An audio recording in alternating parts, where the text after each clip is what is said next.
Hi friends, welcome back to my YouTube channel. ಎಲ್ಲರೂ ಹೇಗಿದ್ದೀರಾ? I hope ಎಲ್ಲರೂ ಕೂಡ ತುಂಬ ಚೆನ್ನಾಗಿದ್ದೀರಾ ಅಂತ ಭಾವಿಸ್ತಾ ಇವತ್ತಿನ ಲಾಗ್ನ ಸ್ಟಾರ್ಟ್ ಮಾಡ್ತಾ ಇದ್ದೀನಿ. ಫಸ್ಟ್ ಟೈಮ್ ವಿಡಿಯೋ ಯಾರಾದರೂ ನೋಡ್ತಾ ಇದ್ದರೆ ಪ್ಲೀಸ್ ಸಬ್ಸ್ಕ್ರೈಬ್ ಮಾಡ್ಕೊಳ್ಳಿ, ಹಾಗೆ ಸಪೋರ್ಟ್ ಮಾಡಿ. ವಿಡಿಯೋ ಇಷ್ಟ ಆದರೆ ಒಂದು ಲೈಕ್ ಮಾಡಿ. ತುಂಬ ಜನ ಸಬ್ಸ್ಕ್ರೈಬ್ ಮಾಡ್ದೇ ವಿಡಿಯೋ ನೋಡ್ತಾ ಇದ್ದೀರಾ, ಪ್ಲೀಸ್ ಸಬ್ಸ್ಕ್ರೈಬ್ ಮಾಡಿಕೊಂಡು ಸಪೋರ್ಟ್ ಮಾಡಿ, ಹಾಗೆ ವಿಡಿಯೋ ಇಷ್ಟ ಆದರೆ ಲೈಕ್ ಮಾಡಿ. ಇವತ್ತು ನಮ್ಮೂರಲ್ಲಿ ದೀಪಾವಳಿ ಮುಗ್ದು 45 ದಿವಸಕ್ಕೆ ತಿಂಗಳು ಬಾನ ಮಾಡ್ತೀವಿ ಅಂತ ದೀಪಾವಳಿ ಹಬ್ಬದ ಹಿಂದಿನ ದಿವಸನೇ ಹೇಳಿದರು. ಹಾಗಾಗಿ ದೀಪಾವಳಿ ಹಬ್ಬ ಮುಗಿದು 45 ದಿವಸ ಆಯ್ತಲ್ಲ, ಹಾಗಾಗಿ ತಿಂಗಳು ಬಾನ ಅಂತ ಮಾಡ್ತಾ ಇದ್ದಾರೆ. ಹಾಗಾಗಿ ಇವತ್ತು ಆರತಿ ಮತ್ತು ಕೋಳಿ ಕುಯ್ಯೋದು. ಕೋಳಿ ಏನು ದೇವಸ್ಥಾನ ಹತ್ರ ಕುಯ್ಯಲ್ಲ, ಮನೆ ಹತ್ರನೇ ಕುಯ್ಕೊಳ್ಳಿ ಮನೆಯಲ್ಲೇ. ಹಾಗೆ ಆರತಿ ಮಾತ್ರ ತೊಗೊಂಡು ಬನ್ನಿ ದೇವಸ್ಥಾನಕ್ಕೆ ಅಂದಿದ್ರು. ಹಾಗಾಗಿ ಇವಾಗ ನಾನು ಆರತಿ ಮಾಡೋಕ್ಕೆ ಕಡಲೆನ ಸ್ವಲ್ಪ ಮಿಕ್ಸಿ ಜಾರಲ್ಲಿ ಹಾಕ್ಕೊಂಡು ಅದನ್ನು ಪುಡಿ ಮಾಡಿಕೊಂಡಿದ್ದೀನಿ. ಇವಾಗ ಆರತಿ ಮಾಡೋಕ್ಕೆ ಇಷ್ಟೆಲ್ಲ ರೆಡಿ ಮಾಡಿ ಇಟ್ಕೊತಾ ಇದ್ದೀನಿ. ನಾವು ಆರತಿ ಮಾಡಬೇಕಾದ್ರೆ ಎಲ್ಲರೂ ಕೂಡ ಪಾಕ ಮಾಡಿಕೊಂಡು ಆರತಿನ ಮಾಡ್ತಾರೆ ಕೆಲವೊಬ್ಬರು, ಆದರೆ ನಾನು ಕೂಡ ಅದೇ ಥರ ಮಾಡ್ತಾಯಿದ್ದೆ. ಫಸ್ಟು ಪಾಕ ಮಾಡಿಕೊಂಡು ಆರತಿನ, ಆವಾಗ ನಮ್ಮ ಅಜ್ಜಿ ಹೇಳಿದರು ಪಾಕ ಮಾಡ್ಕೊಂಡು ಆರತಿನ ಮಾಡಬಾರ್ದು, ಅದು ಹಸಿ ಆರತಿ ಅಲ್ಲ, ಹಸಿಯಾಗಿ ಮಾಡಬೇಕು, ಅದನ್ನು ಮತ್ತೆ ಒಲೆ ಸ್ಟವಲ್ಲಿ ಬೇಯಿಸಬಾರ್ದು ಅಂತ. ಹಾಗಾಗಿ ನಾನು ಪಾಕ ಮಾಡ್ದೇ ಇವತ್ತು ಆರತಿನ ಮಾಡ್ತಾಯಿದ್ದೀನಿ. ದೇವ್ರಿಗೆ ಅರ್ಪಿಸೋ ಅಂಥ ಪ್ರಸಾದ ಆಗಿರ್ಬೋದು, ಅಂದರೆ ಪ್ರತಿಯೊಂದು ಪ್ರಸಾದ ಇವಾಗೆಲ್ಲ ಬೇಯಿಸಿ ಇದು ಮಾಡಿರ್ತಾರೆ, ಆದರೆ ಆರತಿನ ಅದನ್ನು ಪಾಕ ಮಾಡಿಕೊಂಡು ಇದು ಮಾಡಬಾರ್ದು ಅಂತ ಅಂದ್ರಲ್ಲ, ಹಾಗಾಗಿ ಇವತ್ತು ಬೆಲ್ಲನ ನಾನು ಚೆನ್ನಾಗಿ ಪುಡಿ ಮಾಡಿ ಇಟ್ಕೊತಾ ಇದ್ದೀನಿ. ನಾನಿಲ್ಲಿ ಅರ್ಧ ಕೆ ಜಿಯಷ್ಟು ಕಡಲೆ ತೊಗೊಂಡಿದ್ದೀನಿ. ಹಾಗೆ ಅರ್ಧ ಕೆ ಜಿಗಿಂತ ಸ್ವಲ್ಪ ಕಮ್ಮಿ, ಒಂದೆರಡು ಅಚ್ಚಷ್ಟು ಬೆಲ್ಲನ ತೆಗ್ದಿಟ್ಕೊಂಡಿದ್ದೀನಿ. ಅದನ್ನು ಚೆನ್ನಾಗಿ ಪುಡಿ ಮಾಡಿಕೊಂಡು ಇವಾಗ ನಾವು ಕಡಲೆ ಹಿಟ್ಟೊಳಗೆ ಇವಾಗ ನಾನು ಪುಡಿ ಮಾಡ್ಕೊಂಡಿರುವಂಥ ಬೆಲ್ಲನ ಹಾಕಿ ಸ್ವಲ್ಪನೇ ನೀರು ಹಾಕ್ಕೊಂಡು ಇವಾಗ ಕಲಿಸ್ಕೊತಾ ಇದ್ದೀನಿ. ತುಂಬ ತೆಳುವಾದರೂ ಕೂಡ ಆರತಿ ಕರೆಕ್ಟಾಗಿ ಬರೋಲ್ಲ, ಒಂದೇ ಅಳತೆಯಲ್ಲಿ ಇರಬೇಕಾಗುತ್ತೆ. ಹಾಗಾಗಿ 4 ಆರತಿ ಮಾಡಬೇಕಲ್ಲ, ಹಾಗಾಗಿ ಒಂದೇ ಸೈಜ್ಗೆ ಥರ ಉಂಡೆ ಥರ ಮಾಡಿಟ್ಕೊತಾ ಇದ್ದೀನಿ. ಅಂದರೆ ನಾನು ಇದು 2ರಿಂದ 3 ಸತಿ ಅಷ್ಟೇ ನಾನು ಆರತಿ ಮಾಡ್ತಾ ಇರೋದು. ಹಾಗಾಗಿ ಸ್ವಲ್ಪ ಭಯನೇ ಆಗುತ್ತೆ, ಎಲ್ಲಿ ನೀರು ಜಾಸ್ತಿ ಆಗಿ ಆರತಿ ಕೂತ್ಕೊಳ್ಳಲ್ಲ, ಜಾರು ಹೋಗುತ್ತೆ ಅಂತ. ಹಾಗಾಗಿ ಇವಾಗ ಮಾಮೂಲಿ ನಾವು ಚಪಾತಿ ಹಿಟ್ಟು ಅರ್ಧಕ್ಕೆ ಕಲಿಸ್ಕೊತೀವಲ್ಲ, ಆ ಥರ ಅದಕ್ಕೆ ಕಲಿಸ್ಕೊಂಡು ಇವಾಗ ಒಂದೊಂದೇ ರೌಂಡ್ಗೆ ಇದು ಮಾಡಿ ಇಟ್ಕೊತಾ ಇದ್ದೀನಿ.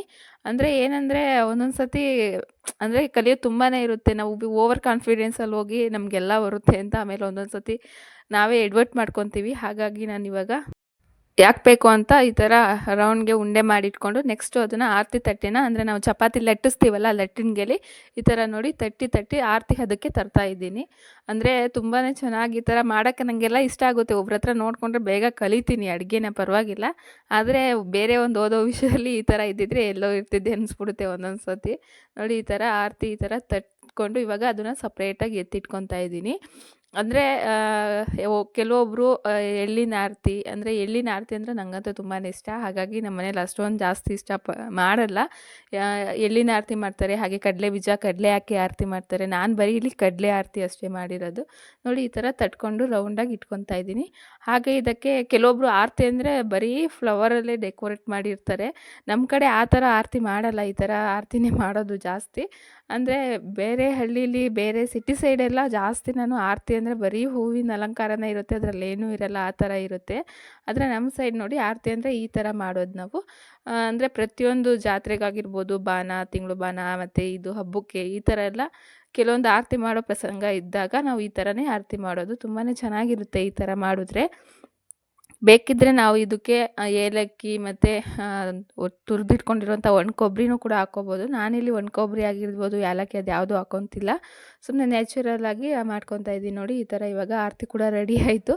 ಒಂದೇ ಸಮ ಇದ್ದರೆ ಬೇಗನೆ ಆಗಿಬಿಡುತ್ತೆ, ಆದರೆ ನಾವು ಸ್ವಲ್ಪ ನೀರು ಜಾಸ್ತಿ ಹಚ್ಕೊಳ್ಳೋದು ಆ ಥರ ಎಲ್ಲ ಆದರೆ ಆಮೇಲೆ ಒದ್ದಾಟ ಆಗಿಬಿಡುತ್ತೆ, ಅದೇ ಒಂದು ಅರ್ಧ ಗಂಟೆ ಆಗಿಬಿಡುತ್ತೆ. ಆದರೂ ಕೂಡ ಇದು 1/4 ಗಂಟೆ ಆಗ್ತು, ಅದೇ ಸ್ವಲ್ಪ ನೀಟಾಗೆಲ್ಲ ಮಾಡ್ಕೋಬೇಕಲ್ಲ. ಹಾಗಾಗಿ 4 ಆರತಿ ಆದಮೇಲೆ ಅದಕ್ಕೇ ಜಾಯಿಂಟ್ ಮಾಡಬೇಕು. ಜಾಯಿಂಟ್ ಮಾಡಿ ಅದನ್ನು ಒಂದೇ ಇದಕ್ಕೆ ತಂದು ಮತ್ತೆ ಸ್ವಲ್ಪ ಹಿಟ್ಟು ಮಿಕ್ಕಿರುತ್ತಲ್ಲ, ಅದನ್ನು ಸ್ವಲ್ಪ ಪಿಂಡ ಥರ, ಅಂದರೆ ಸ್ವಲ್ಪ ಚಿಕ್ಕದಾಗಿ ಒಂದು 5 ಇದು ಮಾಡ್ಕೋಬೇಕು. ಅದನ್ನು ಹಾಗೆ ಇಟ್ಬಿಟ್ಟಿದ್ದೀನಿ ಇವಾಗ.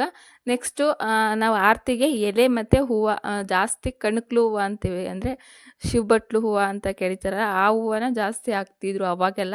ಇವಾಗ ಗಿಡಗಳೇ ಇಲ್ಲ, ಹಾಗಾಗಿ ಸ್ವಲ್ಪ ನಾನು ಕನಕಾಂಬ್ರ ಕಾಕಡ ಇರುತ್ತಲ್ಲ, ಆ ಹೂವನ್ನ ಪೋಣಿಸ್ಕೊಂಡು, ಹಾಗೆ ಎಲೆ ಇರುತ್ತಲ್ಲ ಅದನ್ನ 4 ಎಲೆ, ಅಂದರೆ ವಿಲೇದೆಲೆನ ಈ ಥರ ತೂತ ಮಾಡ್ಕೊಂಡು ನೋಡಿ ಎಲ್ಲರೂ ಕೂಡ ಇವಾಗ ಹಾಕ್ಕೊಂಡಿದ್ದಾರಲ್ಲ ಆ ಥರ. ಮತ್ತು ಹೂವು ನನಗೂ ಕೂಡ ಅಷ್ಟರಲ್ಲಿ ನಮ್ಮ ಅತ್ತೆ ಚಿಕ್ಕತ್ತೆ ತಂದು ಕಣಕ್ ಬಟ್ಲು ಹೂವನ್ನ ಕೊಟ್ಟರು. ಅದ್ರ ನಾನು ಕೂಡ ಆ ಹೂವನೂ ಕೂಡ ಪೋಣಿಸಿ ಈ ಹೂವನೂ ಕೂಡ ಪೋಣಿಸ್ಕೊಂಡಿದ್ದೆ.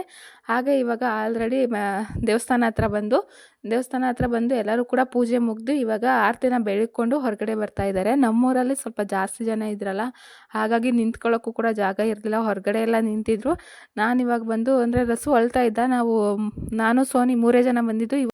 ನಾನು ಆರತಿ ಬೆಳಕ್ಕೆ ಹೋಗೋದ್ರೆ ಇವನ್ನ ಇಳಿಸ್ಬಿಟ್ಟು ಇವನು ಫುಲ್ ಅಳ್ತಾ ಇದ್ದ. ಹಾಗಾಗಿ ಅವನ್ನ ಸ್ವಲ್ಪ ಹೊರಗಡೆ ನಿಲ್ಲಿಸ್ಬಿಟ್ಟು ಇರು ಆರತಿ ಬೆಳಿಕೊಂಡು ಬಂದುಬಿಡ್ತೀನಿ ಅಂದ್ಬಿಟ್ಟು ನಾನು ಬಂದು ಆರತಿನ ಬೆಳಗ್ಗೆ ನೋಡಿದ್ರೆ ಫುಲ್ ರಶ್ ಅಂದರೆ ರಶ್ಶು. ಅದರಲ್ಲೇ ಸ್ವಲ್ಪ ಮುಂದೆ ನುಗ್ಗಿ ಆರತಿನೆಲ್ಲ ಬೆಳಿಕೊಂಡು ಬಂದೆ. ಏನಂದರೆ ಇವತ್ತು ನಮ್ಮ ಮನೆಯವರು ಕೂಡ ಕೋಳಿ ಅಂಗಡಿ, ಇವತ್ತು ಊರವರೆಲ್ಲ ಕೋಳಿ ಕಟ್ ಮಾಡಿಸ್ತಾ ಇದ್ದಾರಲ್ಲ, ಹಾಗಾಗಿ ಅವರು ಕೂಡ ರಶ್ಶು.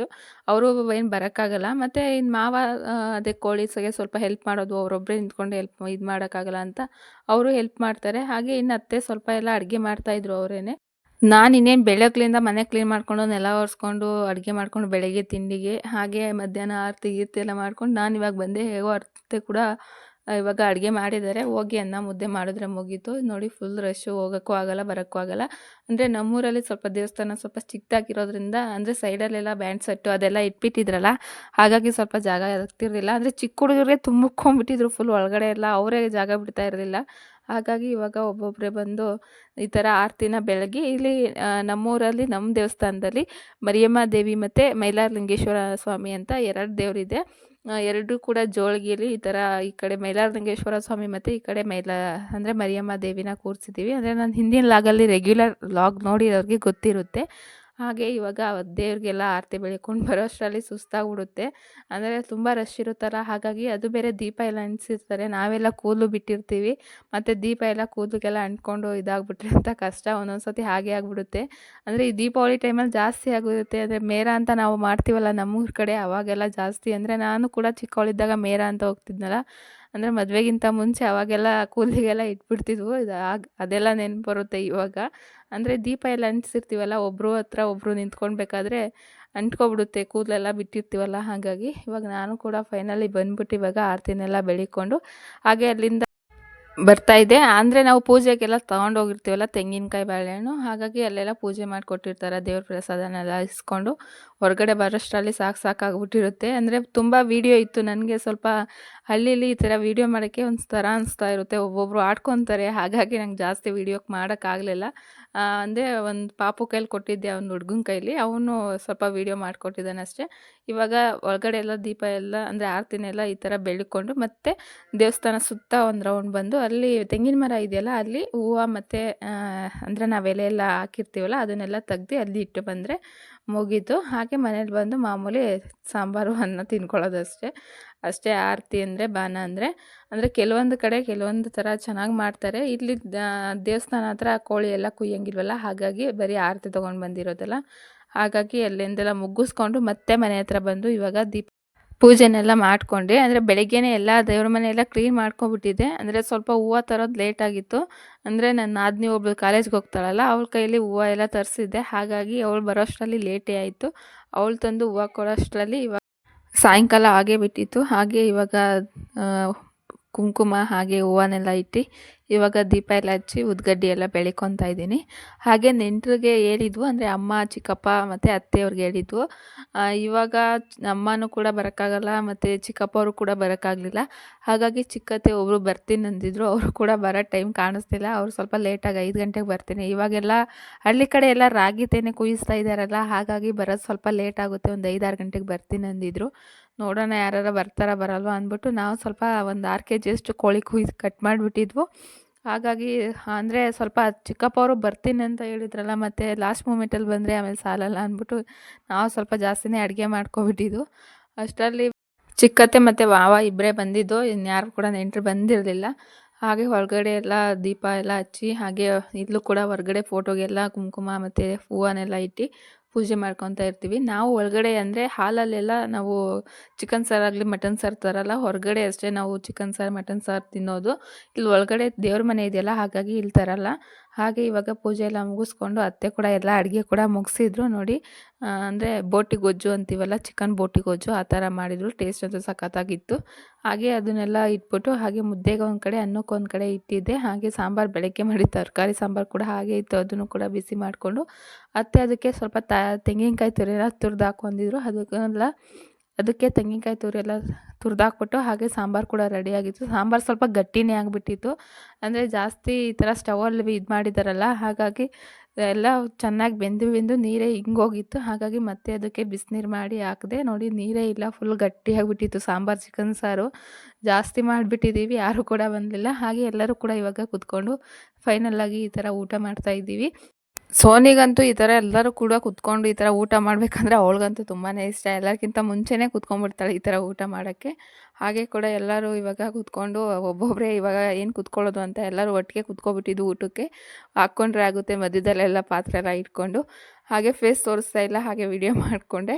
ಅಂದರೆ ಊಟ ಮಾಡಬೇಕಾದ್ರೂ ವೀಡಿಯೋ ಮಾಡ್ತೀಯಾ ಅಂತ ಅತ್ತೆಯವರೆಲ್ಲ ನಗ್ತಾ ಇರ್ತಾರೆ. ಹಾಗಾಗಿ ನಾನು ಅವ್ರಿಗೆ ಗೊತ್ತಿಲ್ಲದೇನೆ ವೀಡಿಯೋ ಮಾಡ್ಕೊಂಡಿದ್ದೀನಿ. ಅವ್ರು ಇವಾಗ ವೀಡಿಯೋ ನೋಡಬೇಕಾದ್ರೆ ಅವ್ರಿಗೆ ಆಶ್ಚರ್ಯ ಆಗಿಬಿಡುತ್ತೆ, ಯಾವಾಗ ಮಾಡಿದ್ಲು ಇವಳು ನಮ್ಮ ಜೊತೆನೇ ಹಾಗೆ ಕುತ್ಕೊಂಡು ಊಟ ಮಾಡ್ತಿರ್ಲಲ್ಲ ಅಂತ ಅವ್ರಿಗೆ ಕನ್ಫ್ಯೂಸ್ ಆಗಿಬಿಡುತ್ತೆ. ಹಾಗೆ ಸೋನಿ ನೋಡಿ ಈ ಥರ ಕುತ್ಕೊಂಡು ತಿಂತಾಯಿದ್ಲು. ಎಲ್ಲ ಪೀಸ್ಗಳನ್ನ ತೆಗೆದು ತಾತಂದ್ರಲ್ಲಿ ಹಾಕ್ತಿದ್ಲು, ನಂಗೆ ತಿನ್ನೋಕ್ಕಾಗಲ್ಲ ಅಂತ. ಹಾಗೆ ಎಲ್ಲರೂ ಕೂಡ ಇವತ್ತಿನ ಊಟನ ಮುಗಿಸ್ಕೊಂಡು ಹಾಗೆ ವೀಡಿಯೋ